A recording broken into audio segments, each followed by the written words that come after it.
That's helpful. Thank you all very much. Simon Fell. Thank you, Chair, and thank you to our witnesses for this evidence. It's really useful.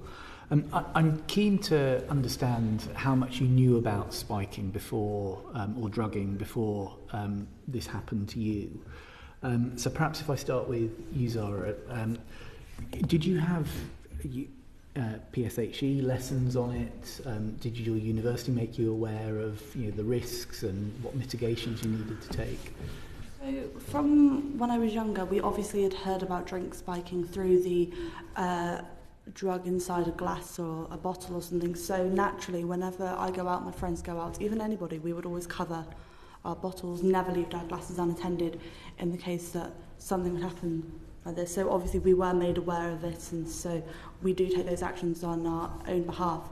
But in regards to injection spiking, I had only heard of it through social media posts and stories of people's friends who have had it done, but it's just been passed on through, so no one knew exactly who it was. And when it happened to me, I did question it a lot to myself. I thought, did this happen, did it not? And then I realised it had happened, because obviously it matched with what people were saying. And so a few people had it in the back, their hands, mine was in my legs. So hearing about it through an injection, it wasn't that much to my knowledge, and not many people had heard about it, which is why I made it upon myself to make a big post about it on social media, explaining what had happened, letting people aware of this is happening and spreading it out, so people need to know that this is happening, as well as the other form of spiking that people would normally think about when they think of the term spiking. And with this post, it gained a lot of attention, and so a lot of people messaged me saying that they think that it happened to them as well, but they're not too sure, which I find amazing that people are reaching out and saying that it's happened to them, that they think it's happening, so they're aware of it. And hopefully with more people coming out and telling their stories, the spiking, people will know of both. They'll have both forms of it in their mind, and they will obviously still protect their glasses and bottles and not leave them unattended, but also keep their eyes out for their friends, themselves, or anyone around them who is kind of acting a little bit odd, just to protect themselves. Thank you. And victims' voices are hugely important in this, and that's why we've got you in front of us today. And I think your peers will obviously listen to your experience with due attention. But I suppose what I'm trying to get to is whether, in terms of the safeguarding that your university should be providing for you, or perhaps your school would have done before university, did you have anything in that formal context where they said these are the sorts of things you should be aware of if you're going out in the night, and how to look after yourselves?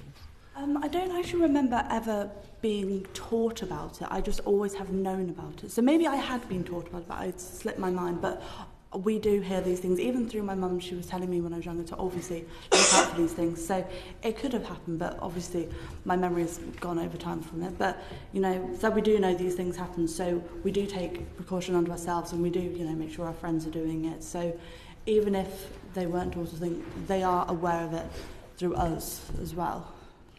Thank you. And sorry, last question to you. What's your view on the prevalence of spiking in your community? Obviously, you've put this post out there, so I imagine you're getting quite a lot of feedback from it. Is it a common occurrence? I would say so. I mean, I haven't heard many cases at the moment that have come out, whether it's due to people not saying that it's happened to them, but I had heard of a few before myself have happened to, and then a little bit after, and people have shown photographs of everything, of maybe a bruise on their arm which had happened to them, or someone in hospital explaining that this had happened to them. So at the moment I'm not sure how common it is, but if it is, not many people are coming out and vocally saying it. Whether they're reporting it, I'm not entirely sure. They could be, and I hope that they are too. So they're seeking support, and that they gain a lot of support and well-being from these people that they speak to. But as with the prevalence, I'm not too sure. I do feel like, hopefully, that the amount of people who have had this has peaked, in the sense that you would hear in day out through social media of people having it done in Liverpool or Leeds or Newcastle or loads of different places. There would be these stories of people who have said it, and you see about them through the news outlets. But I haven't personally seen many, or any for that matter, in recent weeks about this epidemic. Thank you, that's helpful. Alexis, if I come to you, I'm just interested to know essentially how much you knew about this as a problem before it happened to you, and also in the environment where it did happen to you in Las Vegas. Were the signs up on the wall? Were the warnings in the bar? Or was it just an incident that occurred?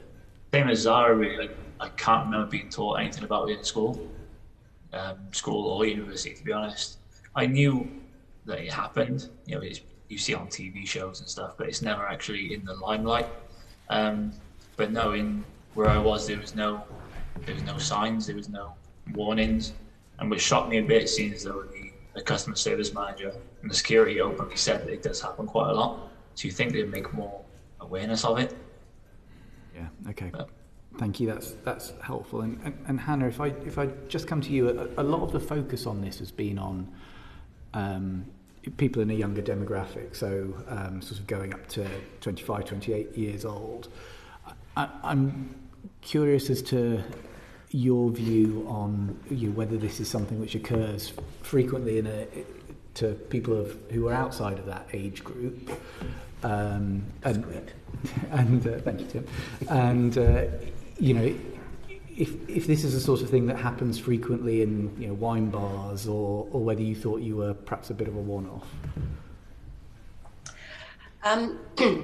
I think that I was very aware of people's drinks being spiked and what have you, but I certainly thought that I was out of the perimeters of it. I thought that I was far too old, so I educated my daughters, and that's the ironic sort of situation, is that it happened to me, although I will add that I've got 3 daughters, and 2 of them have been drugged as well. So where I live, after I put my post up, I was contacted by many, many friends. And then when I made it a public post, I was then contacted by a good 100 people saying that it had happened to them as well. And it had happened to people of all ages and both sexes. And it seemed that the perpetrators are not discriminative at all.